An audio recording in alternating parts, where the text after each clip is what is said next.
Welcome to the first episode of Miami Cyber Stories, where we spotlight the entrepreneurs shaping the future of our city.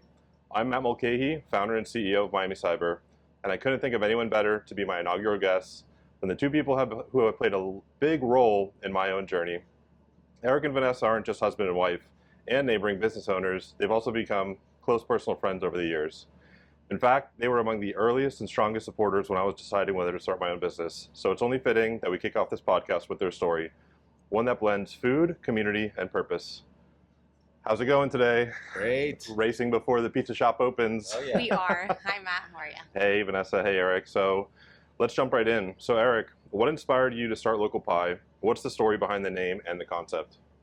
Oh, good question. So I worked with my uncles. Then it was time to do my own thing. We put an offer on a restaurant with a similar name. This was supposed to be the second concept, but this ended up being the first concept. So that's where the name came from, and just wanted to be my own boss. What makes Local Pie stand out in the local food scene? It's got to be the neighborhood vibe here. Everybody always compares it to Cheers, so definitely the neighborhood vibe. Great. So, Vanessa, obviously you're right next door with Our Grounds, the coffee shop. But what was the spark behind the coffee shop? Was there a personal experience that led you to create a coffee shop in a nonprofit model? Yes. Eric had been open for about 6 months, and the coffee shop came along because I'm an occupational therapist, and I was working in the field as an occupational therapist with teenagers that were transitioning to adulthood, seeking to find employment, and just found that there was not a lot of inclusive employment opportunities out there in our local community in Miami. So that's why we decided to start the coffee shop. Our Grounds is a coffee shop with a cause. So we employ young adults with special needs, and the community needed a good coffee shop as well. Definitely, definitely. How did you go about building a business that's both mission-driven and sustainable? So definitely we are coffee with a cause, but we have to make sure that we have a good product. So we worked on that a lot, making sure we have good menu and coffee options. So when you go, you're not only supporting a good cause, but you're also getting a good product. What's it like running businesses side by side? What's it like running? Best ever. I always say when people ask me that, I say 95% of the time it's amazing, and 5% of the time it's not so amazing. So whenever we're in a little tiff, we just stick to our lanes, but for the most part, it's really fun. Have your missions influenced each other in unexpected ways, or do you find there's synergies between the businesses? I would say so. I think we've merged into become like kind of like community, so just very inclusive, community kindness, supporting local. So we've kind of merged both of our missions. That's a great segment into the next section here, which is the power of community. So how do you find that the city of Miami has embraced your business? Oh, I definitely think they've respected our hard work. That's been the biggest one, that people really saw what we were doing in the beginning and saw how hard we worked and wanted to get behind us. So that's been the biggest feeling that I've gotten, is that people just respect our hard work, for sure. Do you echo that? Do you think that's the same? Yeah, I think it's true. And I think one thing that shifted a lot of people's perspective was during COVID. People realized that in order to keep their local businesses alive, that they needed to stop supporting corporate and start supporting local. And then we've kind of been able to keep on that momentum of supporting local and community-driven businesses. Is there a specific moment that you can think of that kind of defines that impact? I'd say COVID. I said COVID was the time that we were doing well. All pizza shops did well across the board, but some part of that felt a little wrong. So we decided to reach out to little businesses and local businesses and do pizza parties for them, no charge, just kind of giving back because we were doing well. So we wanted to spread that across, and then that helped us build a lot of relationships, which has been nice. So Vanessa, what kind of training and support do you offer for your team? As I mentioned before, I'm an occupational therapist. So we've kind of had like a mock curriculum in place. When we onboard a new hire, we make sure that everything is set up for the most success. Again, every individual is different, so we have to tweak training as everybody is different, but we make sure that we provide that support on our new hires and then along the way throughout employment. how do you define success in your nonprofit? I would say just seeing each team member grow exponentially. A lot of times, young adults aren't given the opportunity. So I would say that their confidence is a main thing that you see increase exponentially throughout the process. Might start off with all the skills, but not given the opportunity, seeing how successful you can be, and then you see that boost of confidence, and It's amazing. nice to see. So Eric, do you see Local Pie as more than just a restaurant, and how do you engage with the community beyond pizza? I always say that it reminds me of having a barbecue at my house. It just feels like it's a work, yes, but it does feel exactly like that. I come to work, have fun, and get paid to do it. So that's a lot of fun. What's been the most rewarding part of running a local first business? Connections we made for sure.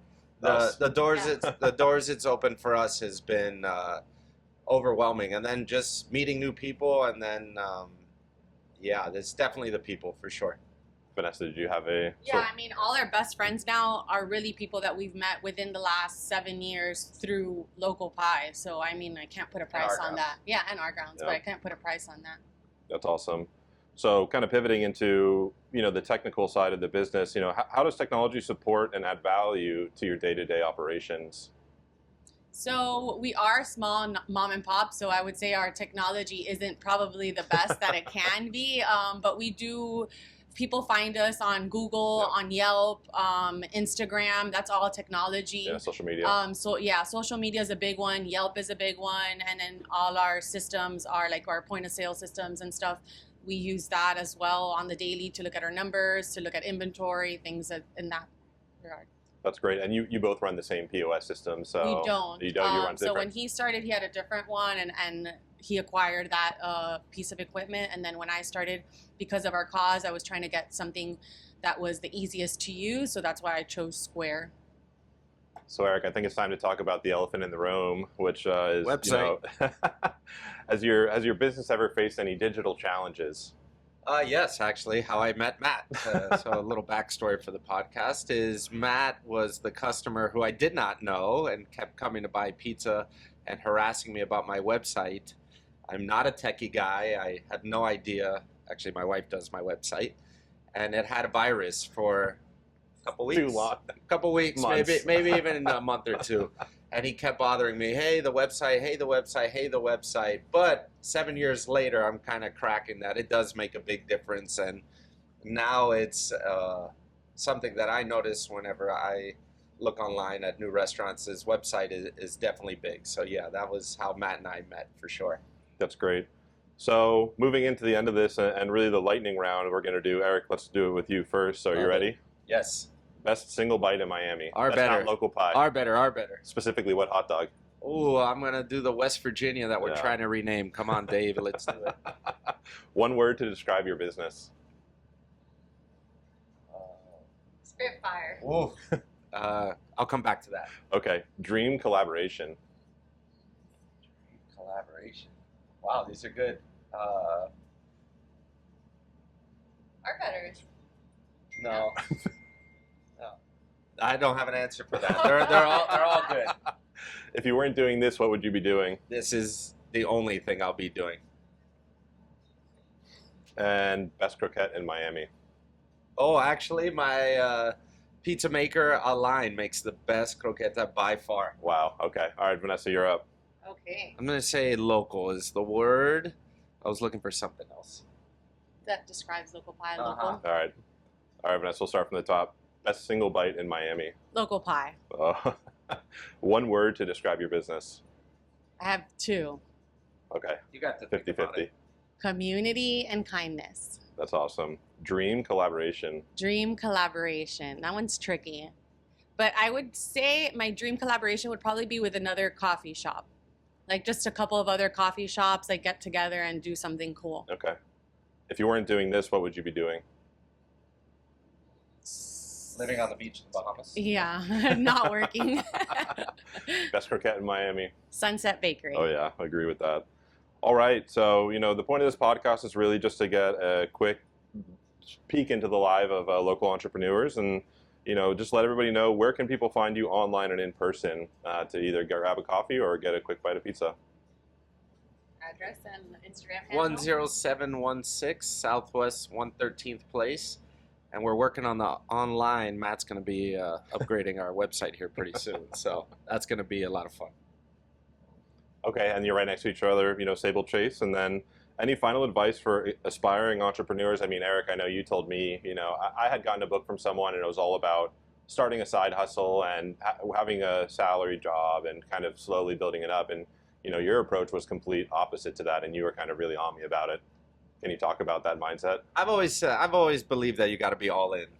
It worked for us. It was definitely hard. It still is hard, but it gives you no other choice. Thankfully, I always tell everybody we're not going to go homeless, so you might as well try now. And then if it doesn't work, you always go back to your job. But I'm an all-in type of guy. Vanessa did it. I quit my job. Then when we were still trying to build this, she quit her job. So we get to see now, 7 years later, that it was worth it. But yeah, everybody should try it, I believe.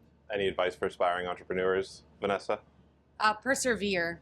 There was many times that I was not doing well and the coffee shop wasn't making numbers or anything that would have anticipated, and I persevered, and it wasn't easy, but you eventually see the reward if you keep at it. That's awesome.